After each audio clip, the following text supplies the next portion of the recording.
Hello class 12th student. आज की इस वीडियो में इंग्लिश पोएट्री का सबसे पहला chapter sweetest love I do not गो के बारे में पढ़ेंगे।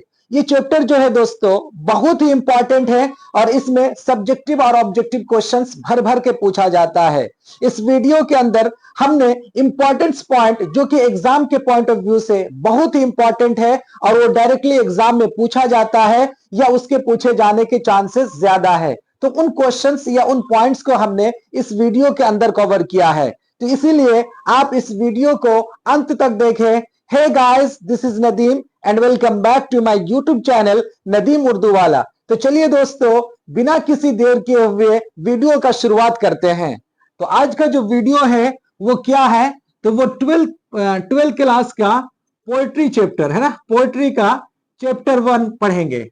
12th क्लास का चैप्टर पोएट्री का चैप्टर 1 पढ़ेंगे, जिसका क्या नाम है, sweetest love I do not गो। क्या नाम है दोस्तों?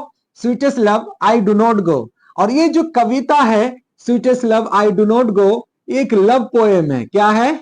एक लव पोएम है। यानी sweetest love I do not गो ये क्या है? तो एक लव पोएम है। अब हम इस कविता के जो ये कवि है, इस कविता के जो ये लेखक है उसके बारे में देखते हैं, पोएट के बारे में देखते हैं। तो चलिए दोस्तों पोएट के बारे में देखते हैं। तो John Donne was born in 1572 in London. ये जो sweetest love I do not go है, इस कविता को जॉन डन साहब ने लिखा है। किसने लिखा है? जॉन डन साहब ने लिखा है। और ये जो जॉन डन साहब है वो कहाँ पैदा हुए? जॉन डन साहब वो कब पैदा हुए? तो 1572 में पैदा हुए। कहां पे पैदा हुए? लंदन के अंदर पैदा हुए। यानी जॉन डन साहब 1572 में लंदन के अंदर पैदा हुए। बहुत ही इंपॉर्टेंट है, एग्जाम में पूछा जा सकता है। उसके बाद अगला पॉइंट देखते हैं। He was died in 1636। ये लंदन में पैदा हुए ये 1572 में, लेकिन इनकी मृत्यु कब हो गई? तो 1631 में इनकी मृत्यु हो गई, है ना। दूसरा पॉइंट हमने देखा। उसके बाद बहुत इंपॉर्टेंट पॉइंट देखते हैं अगला वाला। He is called metaphysical poet. यानी जॉन डन को मेटाफिजिकल पोइट कहा जाता है। क्या कहा जाता है? जॉन डन को मेटाफिजिकल पोइट कहा जाता है। और ये जो क्वेश्चन है ये बहुत ही इंपॉर्टेंट है। ये पॉइंट आप इसको याद रखिए कि जॉन डन को क्या कहा जाता है? तो जॉन डन को मेटाफिजिकल पोइट कहा जाता है। एग्जाम में पूछा जा सकता है। ये पॉइंट बहुत ही वीवीआई है। इसके सामने आप वीवीआई लगाइए कि जॉन डन को मेटाफिजिकल पोइट कहा जाता है। और मेटाफिजिकल पोइट क्या होता है? तो मेटाफिजिकल पोइट या मेटाफिजिकल पोइट्री में धार्मिक बातें होती है, लव की बातें होती है, प्रेम की बातें होती है, इस तरह की बातें मेटाफिजिकल पोइट्री के अंदर होती है ना। तो जॉन डन साहब जो है वो एक मेटाफिजिकल पोइट है। उसके बाद अगला पॉइंट देखते हैं। He studied law and theology, है ना। He studied law and theology. तो इसने दो चीज की पढ़ाई की, एक लॉ की पढ़ाई की और दूसरा थियोलॉजी की पढ़ाई की। यानी जॉन डन साहब ने लॉ की पढ़ाई की और थियोलॉजी की पढ़ाई की। थियोलॉजी किसको बोलते हैं? तो थियोलॉजी धार्मिक पढ़ाई को थियोलॉजी बोलते हैं, है ना। धार्मिक पढ़ाई को क्या बोलते हैं? धार्मिक पढ़ाई को थियोलॉजी बोलते हैं। तो आपसे ऑब्जेक्टिव में पूछा जा सकता है कि जॉन डन साहब ने किस चीज के बारे में पढ़ाई की?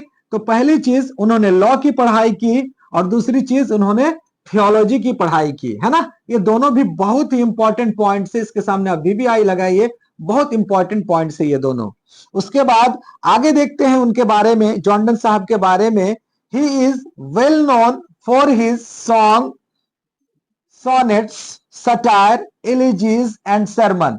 कहने का मतलब यह है कि जॉन डन साहब जो है ना, कुछ शायरी के कुछ विभाग में, शायरी के कुछ हिस्से में बहुत ज्यादा एक्सपर्ट थे।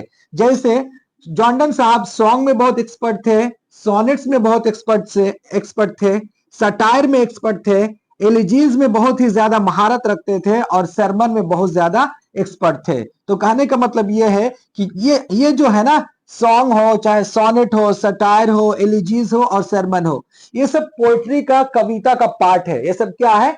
कविता का पार्ट है, पोएट्री का पार्ट है। तो जॉन डन साहब ये जो सॉन्ग है, सोनेट है, सटायर और एलिजीज और सरमन, इन फील्ड के अंदर जॉर्डन साहब बहुत ज्यादा एक्सपर्ट थे, बहुत ज्यादा माहिर थे, है ना। आगे देखते हैं, बहुत ही इंपॉर्टेंट पॉइंट है, he was forced to leave Oxford University without a degree because of his religion. Jordan साहब को ऑक्सफोर्ड यूनिवर्सिटी से निकाल दिया गया, है ना। जॉर्डन साहब ऑक्सफोर्ड यूनिवर्सिटी में पढ़ाई कर रहे थे, लेकिन जॉर्डन साहब को ऑक्सफोर्ड यूनिवर्सिटी से निकाल दिया गया था। क्यों निकाल दिया गया था? इसीलिए कि जॉर्डन साहब एक कैथोलिक धर्म को मानने वाले थे, कैथोलिक रिलीजन को मानने वाले लोग में से थे। इसी वजह से जॉर्डन साहब को बिना डिग्री के ऑक्सफोर्ड यूनिवर्सिटी से निकाल दिया गया था, just because of his religion, उसके धर्म की वजह से, उसके कैथोलिक होने की वजह से। तो यह है पोइट के बारे में इंपॉर्टेंट पॉइंट जिसको हमने आपके सामने में हाईलाइट किया है। आई होप कि आपको यह समझ में आया होगा। अब आगे हम क्या देखेंगे दोस्तों, जॉर्डन साहब की लिखी हुई कविता sweetest love I do not go का पूरा एक्सप्लेन लाइन बाय लाइन।